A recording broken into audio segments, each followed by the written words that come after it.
नमस्कार दोस्तों। भोजपुरी में विवाद ना हो ऐसा हो ही नहीं सकता। यहाँ एक गाना या फिर एक रिकॉर्ड्स पे विवाद हो जाता है। माँ खराब हो जाएगा। मैं माँ अभी कुछ दिन पहले पवन सिंह का ये वाला गाना आया, जो कि ये गाना बॉलीवुड का है। अब गाना आया तो पवन सिंह के फैंस बहुत ही खुश हो रहे थे, और खुशी होना भी चाहिए क्योंकि भोजपुरी का एक स्टार बॉलीवुड में काम कर रहा है। लेकिन कुछ लोग खेसारी लाल को टारगेट करने लगे, वो भी गलत तरीके से। खेसारी लाल भी भोजपुरी के ही स्टार है, सबका रिस्पेक्ट करो।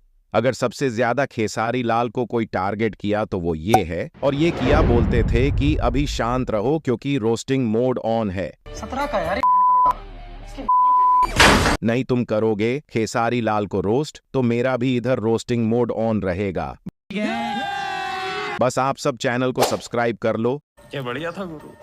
दोस्तों, लगातार खेसारी लाल को सपोर्ट करने वाले अचानक खेसारी लाल से दूर क्यों हो रहे हैं, इसमें बहुत तरह का बात हो सकता है। कभी कहीं खेसारी लाल ने अपने फैंस यूट्यूबर का सपोर्ट नहीं किया, या फिर खेसारी लाल हर वक्त कोई ना कोई विवाद में पड़े रहते हैं, जो कि इन सब चीजों से बचना चाहिए।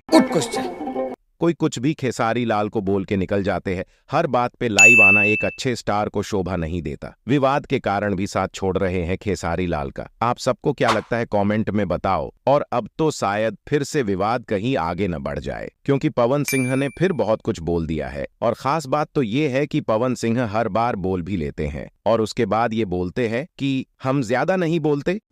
गजब टू विवाद। हमको लगता है यहाँ कोई किसी से कम नहीं है। हम तो यही बोलेंगे कि सब स्टार को सपोर्ट करो, किसी का भी विरोध मत करो। यहाँ कुछ भी करोगे बदनाम भोजपुरी ही होगा। तो आप सबको सब कुछ समझ में आ गया होगा। मिलते हैं अगले वीडियो में, तब तक आप सब चैनल को सब्सक्राइब कर लो।